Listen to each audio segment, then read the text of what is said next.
Welcome back to The Breakdown with me, NLW. It's a daily podcast on macro, Bitcoin, and the big picture power shifts remaking our world. The Breakdown is sponsored by NYDIG and produced and distributed by CoinDesk. What's going on, guys? It is Saturday, November 6th, and that means it's time for the weekly recap. Let's start today with the latest bluster from the regulatory sphere. A Gary Gensler speech is making the rounds. The block is saying that it hints at enforcement actions against crypto firms. Here are a couple of the key quotes. Sometimes people focus on labels. For example, we hear the term decentralized finance, DeFi, currency, or peer-to-peer lending. It can seem easy to take these words at face value. Make no mistake, regardless of the label or purported mission, we will be looking at the economic realities of a given product or arrangement to determine whether it complies with the securities laws. Some market participants may call this regulation by enforcement. I just call it enforcement. Now, if you're wondering why so much enforcement talk, to be fair, this was given at the Securities Enforcement Forum. So, interestingly though, Gensler's comments were also focused on other areas of the market. It wasn't just crypto.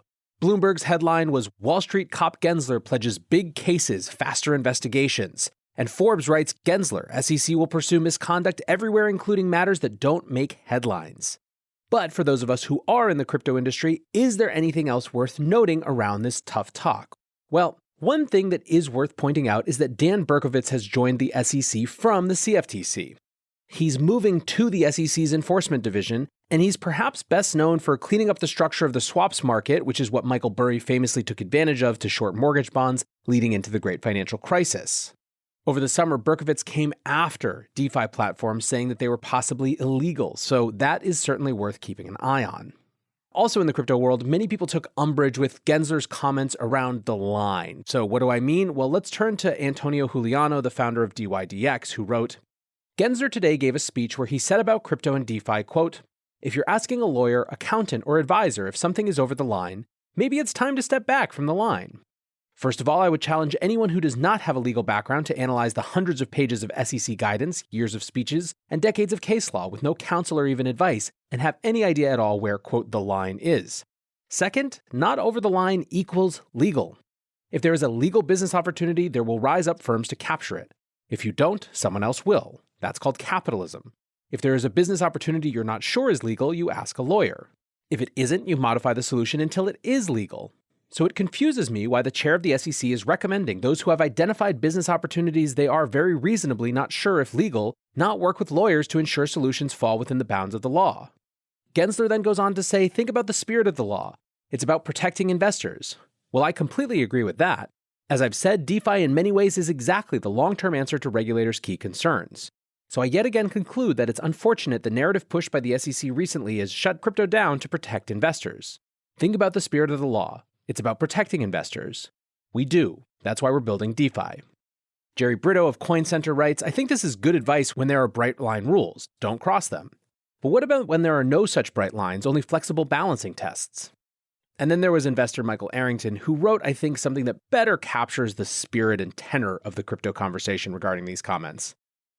What line? There's no fucking line. It's a blurry mess of bullshit.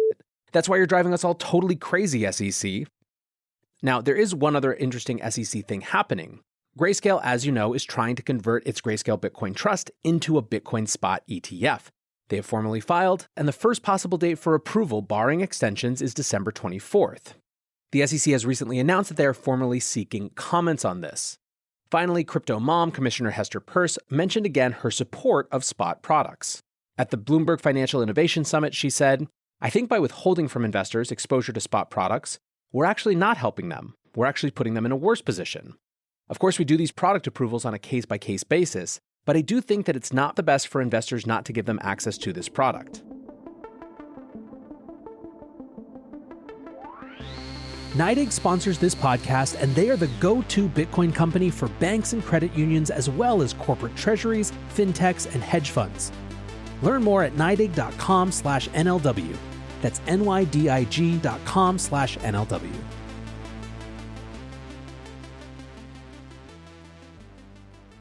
Now, moving over to another office.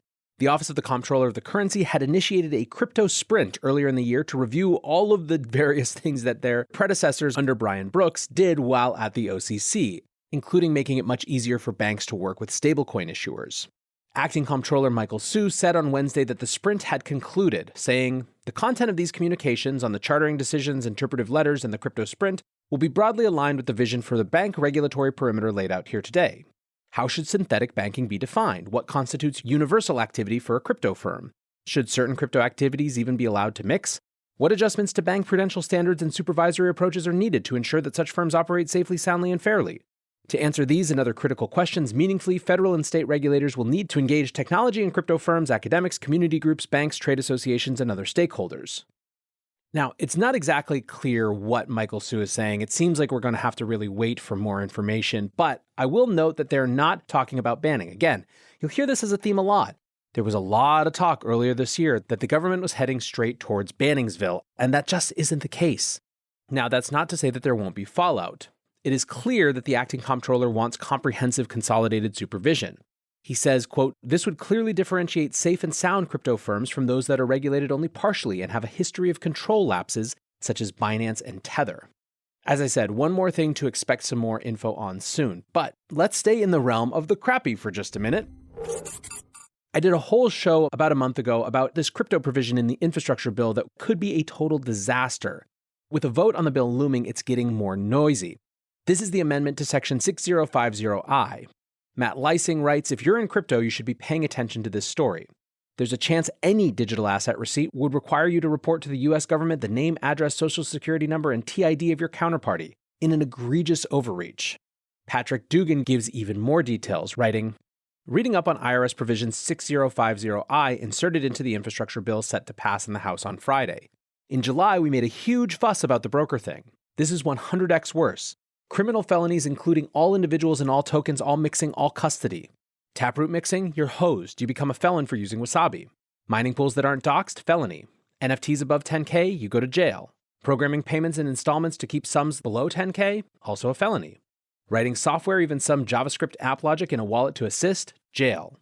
Wake up, folks, this is not a drill. I only saw one person who was mutually raising alarm bells for this for months. Now Laura Shin covered it and I read the whole thing. Wow. We're 2 days away from losing everything. US persons will be completely cut out, residents and citizens. Soon the only way a person born in the USA will be able to do anything in any scale with these technologies without KYCing everyone or becoming a felon will be to A, leave, and B, operate with a non-US entity and ideally non-US employees and directors.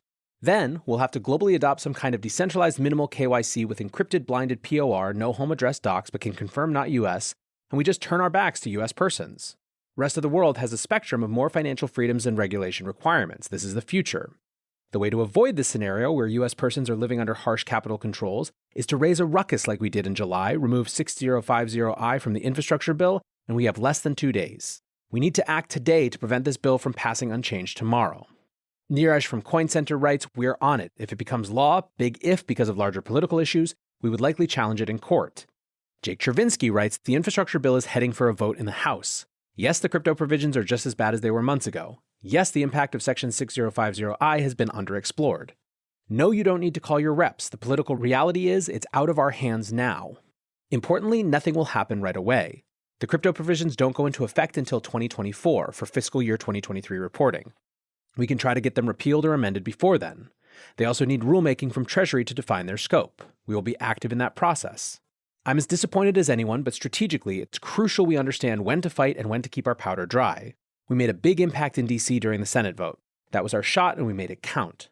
The broader politics have taken over now. There's a long road ahead, including 2022 midterm elections that could significantly reshape Congress and its attitude on crypto. So don't get me wrong, we shall fight. We shall fight in Congress, we shall fight in the courts, we shall fight in the fields and in the streets. But there's no fight to be had today that's worth spending the ammunition. Regardless, I'm as optimistic as ever that ultimately good policy will prevail. We have the best people on our side. For now, keep calm and carry on." So maybe let's try to round this out with some better news and more fun things.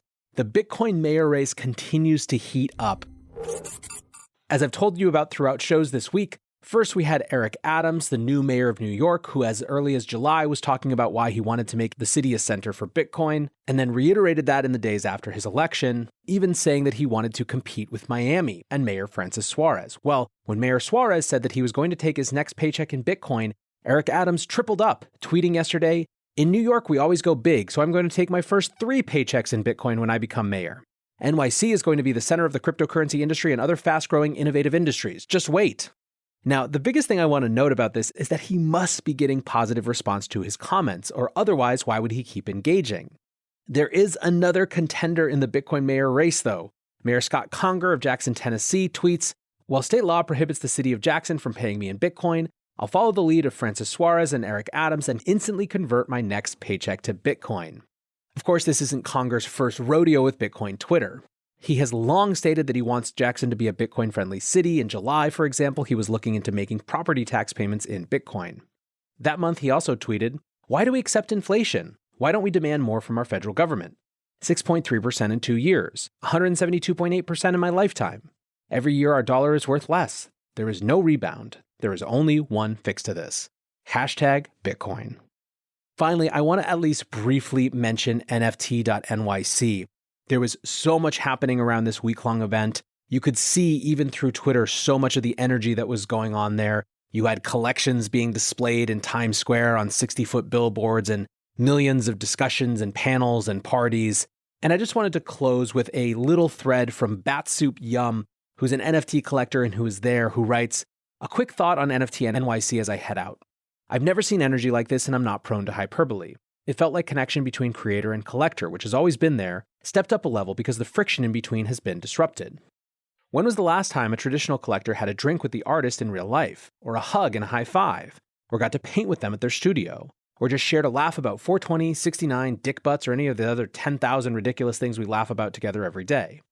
NFTs did this. Blockchain did this. It was always out there waiting to happen. We just needed a spark to get it burning. These markets are volatile. It's likely a lot of prices get slaughtered on a number of projects. But what I saw IRL these past few days told me one thing. No matter what happens to the numbers, this community and the relationships we're building are here forever. One final thing. If you didn't make it, don't worry. You're already a part of this community, and I can assure you it's in very good hands.